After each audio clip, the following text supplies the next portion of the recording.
Hello everyone and welcome to this online presentation which is all about planning for an uncertain future. And of course, if 2020 has taught us anything, it's that we've got this, the future's quite uncertain now, and we've still got to make plans even in that uncertain future. So I want to tell you a story that happened a few years ago in my local park. So we've got a park very close to where I live, and we used to take our little Cocker Spaniel Jessie there for a run on the weekends. And so what we would do is we'd go to the park, and the way that the park was set up, it was split into two areas, and you can kind of see it here. So in one part of the park, the blue area, you could let your dogs off the leash.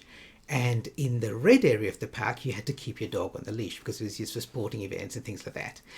The only problem was between those two areas, I mean, there was a sign, but between those two areas, there was no gate, there was no fence, and Jessie can't read. So, of course, we let her loose in the blue area, and what does she do? She runs all over the park, which is, of course, what you'd expect. And this is what our world is like now. It's easy to say that we're like in this protected area and nothing's going to affect us, but 2020 especially has taught us that the dogs are off the leash now, and a lot of change has happened, and it's kind of outside our control, and we can't kind of wish it was turn the clock back and wish we were where we were in the past. We have to be able to operate in this really fast changing world, and that's what I want to give you today, some really practical skills for being able to plan in an uncertain future. So my rules of engagement for all my presentations are the three simple rules. So one, I want to give you things to think about, and really, so if you can avoid any other distractions and interruptions, close the door, whatever you need to do for the next 45 minutes, that would be great. And so you can have some real useful thinking time, but also be a bit playful. So there'll be some exercises. I'll ask you some polls. You can ask me questions anytime as we're going through in the chat room. Depending on how time goes, we might break out into breakout rooms as well for one particular section. So be a bit playful, like engage not only with me, but with the other people in the room as well. And I want to give you some really practical things that you can take away and put into practice. So for people who don't know me, and looking at the list here, I know there are some people who, quite a lot of people who do know me or have been on my presentations before. But if you don't, I'm a futurist. I talk about leading in uncertainty and talking about trends, and we'll talk about both of those things today.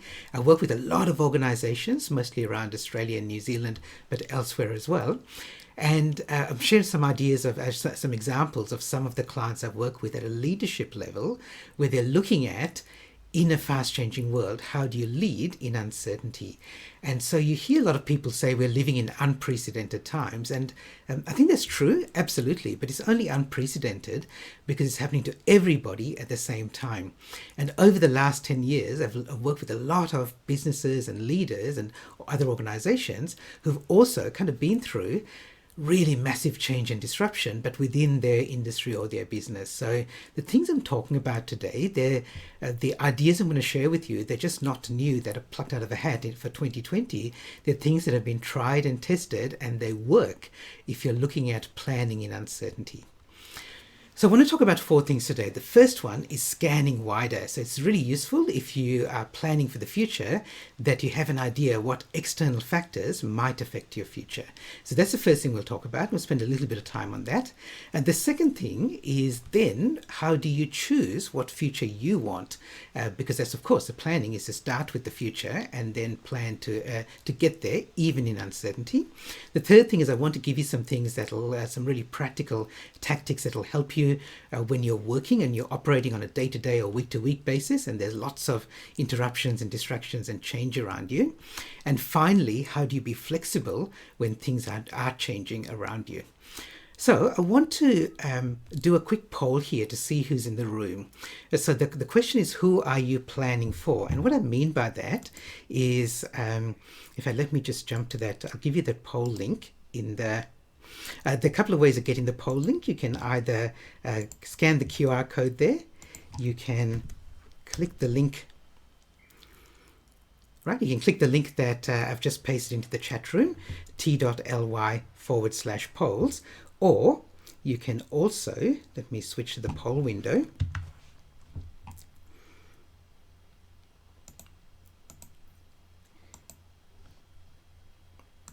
You can also see the poll window here that it says, like you can go to menti.com either on your phone or your laptop and type in that code.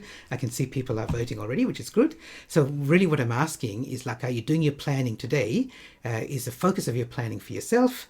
Is it for a team of people that you're planning for the future? Are you a team leader?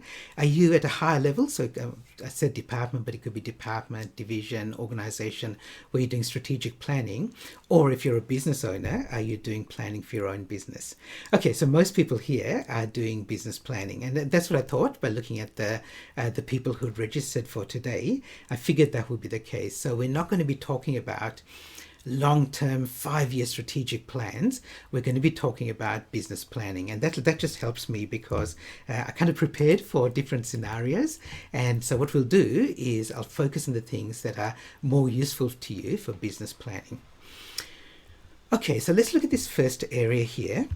And this first area is like scanning the environment and just understanding what's happening externally. This is such an important thing that many people don't do in their plans. And especially when you're planning and you're leading in uncertainty, when you've got an uncertain future, you've got to be able to do that, to understand what's happening elsewhere. So what I'm going to share with you today is a little mini version of a process called scenario planning. So when I do this with a lot of my corporate clients, then this is like a half-day program that I run with them in person or online, and we do this scenario planning process. And there's 4 steps to it. One is understanding what some of the external factors are. The next thing is you assess how important they are to your business or your organization. Then you choose which ones you're going to consider as plausible scenarios that you're going to include in your planning, and then you use them in your day-to-day operations. So we're not going to go through all 4 of them in detail. In fact, we'll go through the first one in detail, and then I want to get to the pointy end so I can give you some really practical tips for doing your planning after that. So the first part of this, and when I do this with clients, like I do the heavy lifting and I do this for them, it's called a PESTLE analysis. So PESTLE is an acronym. It's got 6 letters. You may have done this before, or you may have done something called STEEP analysis. And STEEP is just like the previous version of that. It's got 5 letters. So if somebody says to you, let's do a STEEP analysis, just say, no, Gihan told us PESTLE is so much better. But actually, it's just an acronym, and it's just these 6 letters, which stand for, it's just a guideline for you to identify 6 areas that could affect your future. So the 6 areas are first political, so what's happening in terms of politics that could affect the future. Environmental, so things like sustainability, the pandemic, things like that are in the environment. This next one's around people, so it's social or sociological. So what are the people factors that are going to affect us? The next one is one that people tend to spend a lot of time on. What cool technologies out there, or what scary technologies out there? And this is good. You should be thinking about that. But I often have to tell my clients, okay, don't ignore the other things and focus only on the technology. The L is for legal or regulation. So what laws or regulations are going to affect the future? And the final one is economic. So if we're in a recession, what happens if there's a global recession? What happens if there's a global drop of GDP of 3%, those sort of things which are predicted? How is that going to affect my industry and my business? Or if you're doing planning for yourself, it's you.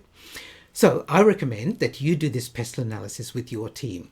I'm going to do a quick version of it here. So I'm going to share with you about 10 to 12 things that are going to affect our future. In each of these 6 areas, not 10 in each of them, but there'll be 10 to 12 things across these 6 areas. And then I'm going to ask you, we'll break up into breakout rooms and just have a chat with the people in your room about which things might affect you. So if I do this for a specific industry, then I will pick some really broad things, but also things for their industry, because this session is very broad and there are people who are attending here from lots of different industries. Everything I'm going to share is quite broad, so I won't pick something from agriculture or healthcare or insurance broking. These are sort of clients that I've dealt with recently, or information security, which I'm doing next week. But I'll pick some broad things, and I hope it'll give you a little bit of thinking, some ideas to work from, and you might have some ideas of your own as well. So let me do this 12 for you quickly, 10 to 12 for you quickly, and then we'll break out into breakout rooms so you can have a chat about them. And then we can come back and you can ask me any specific questions that you have about any of them. By the way, if you want to ask me questions, along the way, please ask. I'm going to keep an eye on the chat room. So if you've got questions and you type them in the chat, then when we stop for questions, which I'll do regularly, then I'll answer your questions there. Okay, so look, so this is going to be really like at warp speed, going through 10 to 12 things that might affect our future. So the first one is like Australia-China relationships are probably at the worst. I think from tomorrow, China is going to stop our exports of Australian wine into China. And there've been a whole bunch of other things, lobsters that have been sitting on docks. And we saw earlier barley and so on. So that's going to affect us at a political level. What's COVID normal going to mean for us? In Australia, we've done a fantastic job in managing COVID-19 compared to countries our size around the world, and especially outside Asia. If you look at Western countries, we've done an amazing job for a country our size. But what's it going to mean? Is it going to mean that we're going to have constant contact tracing, which is likely, and we're going to continue to have to do hygiene and offer our elbows and wash our hands every time we enter a building? Are we going to have vaccines? And there are two kinds of vaccines, one which will prevent you from getting the coronavirus at all, so the virus won't actually come. It kind of protects the outside of your body. The other one is that you get the virus, but you don't get the disease, COVID-19, that comes with it. So you contract the virus, but you don't get sick from it, but you can still pass it on to somebody else. So the two kinds of vaccines. Then are we going to have rapid testing? So if you want to get together in a large group, then at the entrance there'll be somebody who'll be able to do like a 15-second COVID-19 test to see whether whether you've got symptoms, and if not, you can go in, and then you don't have to worry about restrictions. Or if you're getting on an airline and you have rapid testing, then everyone's clear when they get on the plane, and that'll be a game changer if we have that. And already we're getting better treatment, so even if you get COVID-19, maybe it's not as bad as it is now. So there's a whole bunch of potential scenarios there when you think about what our COVID normal is going to be. We need to feed another few billion people by 2050, and people are looking at alternative food sources like eating insects. And just to prove that I'll go the extra mile for extra credibility, there's a pub in Perth that serves fried crickets, and I felt I had to go and try that so that I could speak with authority about what alternative food source might be by 2050. So those are things that are kind of like environmental things, but also now when you start looking at people issues, there's some fairly serious and significant mental health issues as a result of the pandemic, directly or indirectly. And the research already shows that there's some really significant mental health issues, and that's going to affect all of us in our communities, in our teams, in our workforces, and so on. You might lose some key people. So some other research that came out a couple of months ago said that 17% of Australians are considering a career change as a result of COVID-19, as a result of what they've experienced. 17% may not sound like a lot, but it's 2 million Australians. So 2 million Australians who are not just thinking of changing a job, but changing their career, because everyone's reevaluating what's important to them. And that could be significant for your business, your organization. Of course, there's been a lot of talk about working from home, and there are these IT, HR, IR, and other risks, but also other opportunities that come out of working from home. Because working from home, once we allow that to happen, it then opens up the possibility to work from anywhere. And I do a whole keynote presentation about this, so I won't go into that now. But just imagine that your team doesn't only have to be the people who are within commute distance of your office. They could be people from anywhere around the world. And I know some people are doing this already, but it's very much going to be the workplace of the future. As I said about consumers changing their priorities, you may have seen a few weeks ago, Qantas had their flight to nowhere, and it sold out in 10 minutes. And for many people, the worst part of going on a holiday is actually getting there and getting home. But when there isn't a there to go to, then the actual journey can become an experience in itself. So people are changing their priorities. And this is just one example. I reckon whatever business you're in, whatever organization you're in, check with your customers and understand what their problems really are. In technology, AI is very big. So AI has been big for the last 5 or so years, and hasn't peaked at all, hasn't come anywhere near peaking. And AI is both software, but it's also robots. And CSIRO said that robots are going to improve workplace safety by 2030, but we're not there yet. And you see some examples of robots who haven't quite got to the level that we'd expect of them. So there's some pros and cons with things like AI and robotics. Telehealth has become very big in Australia. Finally, it's been around. It's been available especially in Asia for a while, but it hasn't been big in Australia until the pandemic for two reasons. One is that doctors and health professionals, they just didn't feel the need to do it. They were doing okay. They didn't want to change their processes and systems to allow telehealth. And the second reason was the government didn't have a way for them to bill. But both of those things changed as a result of the pandemic, and as a result of that, telehealth is going to be a normal part of our lives in the future. And the other reason, the other factor with that, and the reason I've got that photo there, is that when you have telehealth, it also means you've got a rise in things like remote monitoring devices and Apple Watches and Fitbits and those sort of devices, because people want access to that because you don't go and see the doctor in person. If you're in healthcare or any area around like that, this is going to be significant as well. Global trade, I mentioned that earlier. The prediction is that global trade is going to fall, and that 3% doesn't sound like much, but it is significant, and that's going to affect Australia as well. In Australia, there's a bit of a myth that people are moving away from the country, away from the regions and into the cities. It's not true. In the last 5 years, even pre-pandemic, the net migration was actually 2 regions away from the cities. As people want a sea change, a tree change, and now a COVID change, people are moving to the regions. And of course, there are smart people in the regions who don't want to leave. And with things like working from home and working from anywhere, those sort of things become easier. So some of the technology makes some of that easier. Okay, so I know there's a bit of a quick run through of things. Any quick questions? Does anyone want me to clarify any of them? I'll come back to questions afterwards as well, but do you want me to clarify any of the things? Type in the chat room if you do. Okay, if not, I'm going to get you to move into breakout rooms and think about and just have a quick chat about the things that might affect your business and your industry. And there may be things that I've already highlighted there, but as I said, there's lots of different industries here, so there may be a whole bunch of other things that you think of as well. And when you think about them, think about whether they are short-term, medium-term, or long-term. So when I do this process with clients, what we do at this stage is we say, think of those factors and categorize them into short, medium, and long-term. So short-term are the things that you include in your current business plan or strategic plan. Medium term might be the next 2 to 5 years. It's really useful to be alerted to them because they may happen quickly. And long term are the things you might say 5 years, or it might be 5 years before they have an impact on us. So they're not as important. Okay, and generally, if you've got your short-term planning already sorted, then you should be looking at the medium-term issues because they're the things that could break your plan. If you're starting your planning, make sure you include both short-term and medium-term. Okay, I hope that makes sense.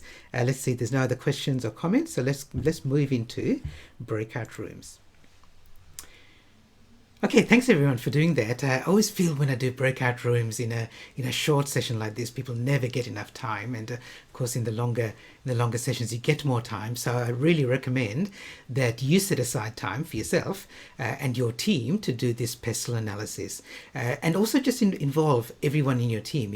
I don't think it needs to be, and I don't think it should be, only the senior people in your team who are involved, because everyone in the team has some input into external factors that might affect you. So that's what we're going to talk about in this area of scanning. I know if I don't give you the whole, just quickly go through the whole scenario planning process, you'll feel like I missed out something. So just, as I said, there are 4 steps to this scenario planning. The first one's a scan. The second one is what we're doing now, which is assessing them.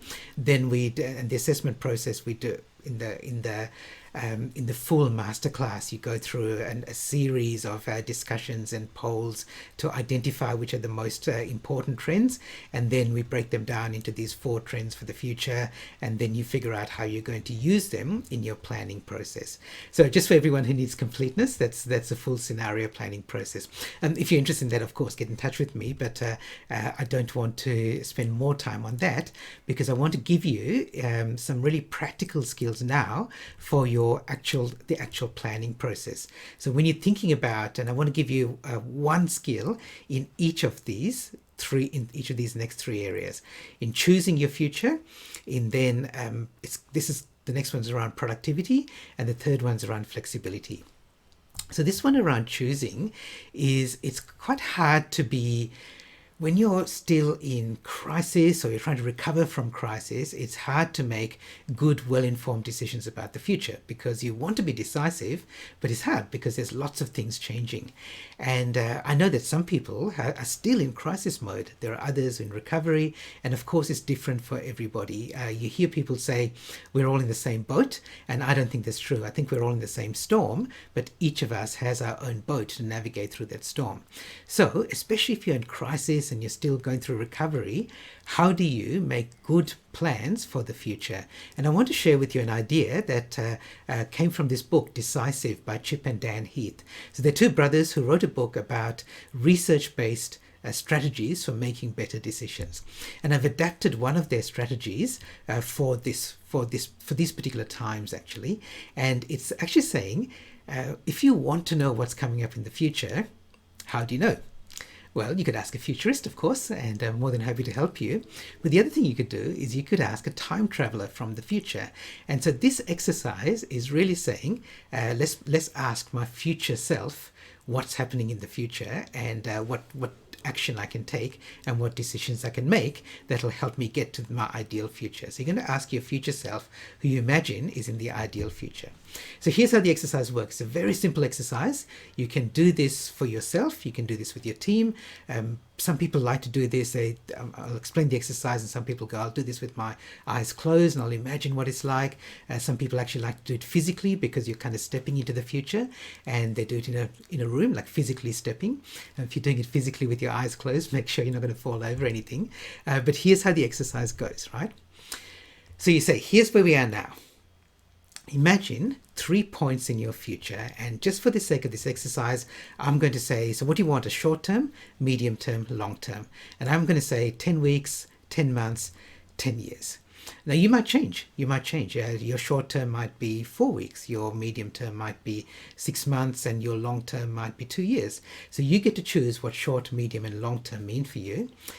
And then you say, then you imagine yourself stepping into each of those 3 futures, and you imagine your future self. So let's take it 10 months. So 10 months, which is a medium term one, you imagine your future self at 10 months looking back at now and saying, thank you, thank you, thank you. I'm so grateful for the decisions that you made then and the actions that you took that got me and us to where we are now. And then you say, okay, what are those decisions? What are those actions? So it's a really simple exercise, and all it's doing is, I should say one thing it's not doing. So this is not saying, everything gets better over time. You can look back on this and laugh, and comedy equals tragedy plus time. It's not about that. It's not about saying everything will get better. It's going to be everything's going to be fine. It's not that at all. It's saying get some perspective by stepping out of where you are now, and the perspective that you're getting is not just saying everything's going to be okay, but saying what does okay look like for me? In fact, what does great look like for me?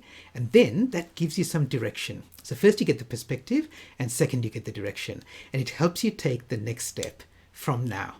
Now that next step may not be the best step you could have taken, but if you don't do anything, it's easy to just get caught up in paralysis or just flailing around crazily, not doing anything effective.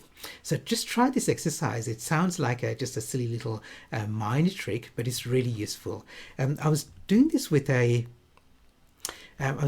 another group, one of my clients, and she said this is it's kind of like a dumbed down version of a really complex psychological process that they use with their clients. And as I said, this is an adaptation of what I got from the book Decisive. But if you try this, if you feel stuck, it's a simple way to just get unstuck and help you choose what your future is going to be. Because the biggest trap that people fall into when leading in uncertainty is that they only make tiny plans. They say, I can't see any further ahead than 3 weeks, so I'll only make plans for the next 3 weeks. because who knows what's going to change. The borders are going to change, or we'll get a vaccine or whatever. What we need to do is to be able to still make our medium-term and long-term plans, even if those plans, we know there's going to be changes in the future. Okay, any questions or comments about that? Oh, Lynn says PESTLE was really handy for me.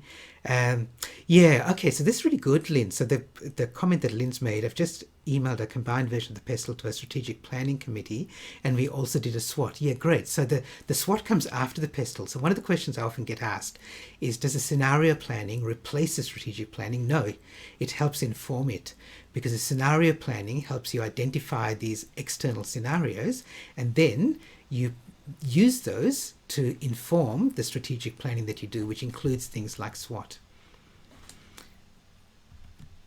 Okay, let's continue. Let's look at the next step. As I said, I want to give you 3 really practical things. I think PESTLE is really practical, but it's quite high level, and it doesn't necessarily give you any direction, but I want to give you 3 practical things. So that first one was a really practical thing.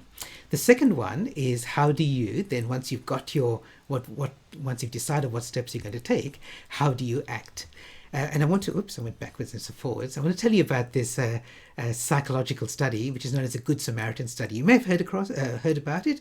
It's been around for a while. So if you know the story of in the Bible of the Good Samaritan, who was somebody who'd fallen down by the side of the road, and many people passed by without helping him, and then somebody came and helped him, and there's a moral to the story. But leaving that aside, some psychologists decided, let's try a real life, a modern version of the Good Samaritan story, and see. So they said, see who stops, and why do people stop, and help the person who's in trouble. So they did this with a group of seminarians. So seminarians are priests, and they were at a seminary, which is like university to become a priest. And so there's seminarians studying to become priests at the seminary on the campus, and they were going from one lecture to the next lecture on the other side of the campus. And as they were walking, their path took them past this person who was obviously hurt and injured and calling out for help and needed some help. And this person was an actor, but the seminarians didn't know that. And so what the psychologists were looking at was, under what circumstances would these people stop to help them? And okay, let me actually ask you, in the chat room, what was the thing that you think, which factor do you think was the most important, the most significant, that would mean someone would stop rather than just keep walking by? Okay, and while people are thinking and typing, let me give you some of the answers that are not correct. So it wasn't that whether they were more senior and they'd studied more of the Bible and they were closer to becoming a priest. Yeah, how many people were watching? So that's a social proof thing. It wasn't that. It wasn't the... so other things like appearance, posture related to the person. No, they tried to make the actor do the same, look the same and sound the same all the time. Yeah, the injured person called out. No, it wasn't. They didn't call out, because that's one of the things around social proof. It actually wasn't anything to do with the actor at all. It was to do with the seminarians. And so, again, I said it wasn't their seniority. It wasn't, so in one version of the story, the lecture they came from, they'd just studied the Good Samaritan story. And so the psychologists were wondering, would that make them more likely to stop? But that wasn't it either. If the person was a child, no. So the actual answer was, the biggest factor that mattered, that made a difference whether they stopped or not, was, were they in a rush?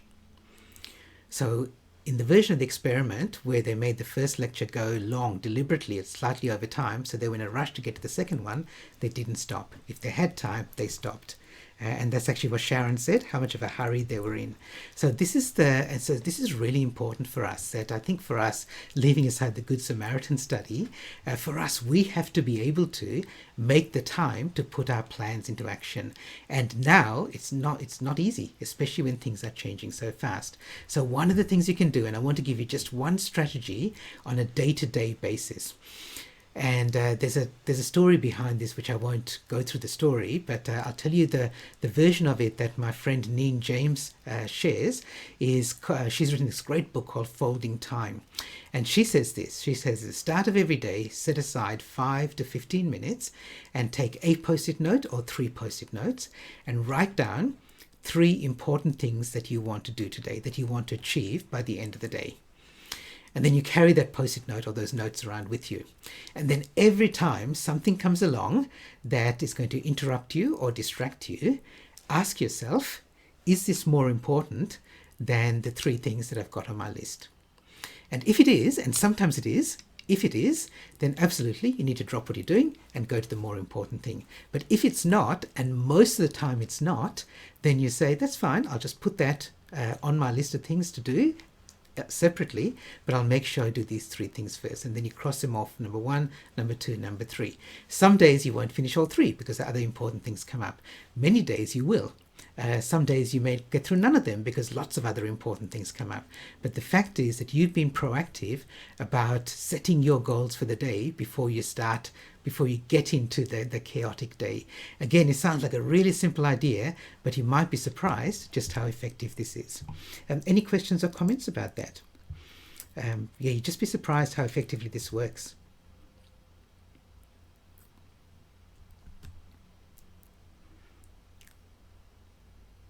Okay, and the very last one, this last tactic that I want to share with you is about being flexible. So it's looking at how you can make plans, but you've got to understand that your plans can change in the future, especially when we've got this uncertain future. And as I said, don't fall into the trap of just making short plans. What are small plans?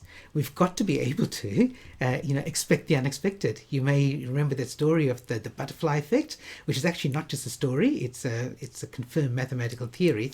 Butterfly flaps its wings on one side of the world, and it creates a tornado on the other side of the world. If 2020 has taught us anything, is that things like that can happen. And I want to share with you a technique that you can use when you do your planning that will help you manage the unexpected. It actually makes it the expected, as I'll explain to you. And it's based on this process which came from healthcare. And so these Harvard researchers, they looked at a medical post-mortem. So post-mortem, patient dies, then the surgeon and the team have a look and they look at what happened and what went wrong so it doesn't happen again and so nobody dies next time. So these Harvard researchers said, well, we can apply the same thing in a business context and we'll call it a pre-mortem. So what you do is this, and you do this if it's for planning for yourself, you do it for yourself. If it's for your team, then you do it with the whole team. So let's say you're doing it with your team, you get your team together and say, we've got this plan, it's for the next 3 months or 12 months. Let's imagine that we're sitting here in the same room 3 months from now, 12 months from now, whatever, and our plan has failed. We're kind of having a pity party to say we'd failed. What do you think we'd be saying? What went wrong? And someone might say, well, we lost somebody to one of our competitors, or borders closed again, or there was another COVID outbreak and it affected the whole city, or some AI technology replaced what we do and now competitors can do it at 1/10 of the cost, or somebody went on maternity leave, or we didn't account for this person leaving because they want a career change. So they talk about the things that are plausible that could have broken your plan.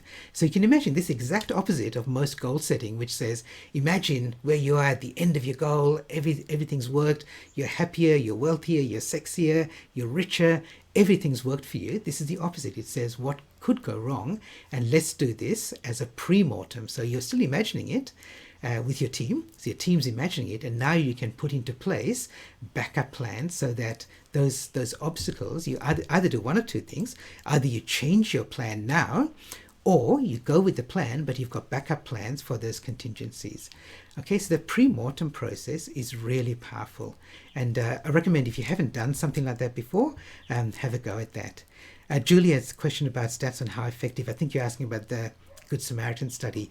I don't know, but if you look up Good Samaritan study, it's a well-known study in psychology, and you'll see I'm sure you'll be able to see the original research around that.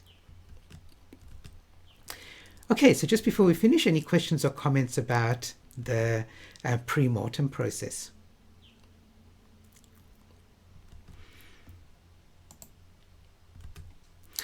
Okay, so look, we've come to the end of our 45 minutes together. I know it's not a lot of time, and when I run these master classes, I have a lot more time to do these with groups and with individuals. So we talked about these 4 things here. We talked about scanning wider. I gave you a process to ask your future self when you're choosing, and then this idea of the post-it notes for the acting, to take action every day, and then the pre-mortem process for being flexible. I do a lot of this work with clients, and there are a lot of ways that we can engage. I do individual coaching sessions, like a laser coaching session if you want a single coaching session. Also a 3-month coaching program for you or members of your team. I run workshops and masterclasses, either in person in Western Australia or online elsewhere. Actually, it's going to be in person in other parts of Australia as well soon, because we'll be able to travel. And the scenario planning process, I can facilitate your leadership team around that. It's mainly for larger organizations, but some people find it really valuable if they are they've got a big ambitious goal as well, and they're smaller business. And I still do keynote presentations online and in person, and around planning, around leading in uncertainty, around reimagining the workplace. So have a look at my website. You'll get all the details there. Just before I finish up, one last thing. I love this quotation from Benjamin Brewster from the 19th century. And he said, in theory, there's no difference between theory and practice, but in practice, there is. And I hope you've got some ideas from today, and I hope you've got some good ideas that you plan to take away and put into action. But until you put them into action, you won't know how effective they are and how well they work for you. So please take the time to look at the ideas, but also take the time to put them into action and make them work. Thanks everyone for coming along. Thanks for participating. Thanks for working with your groups. Stay safe and healthy, and I'll see you in the future.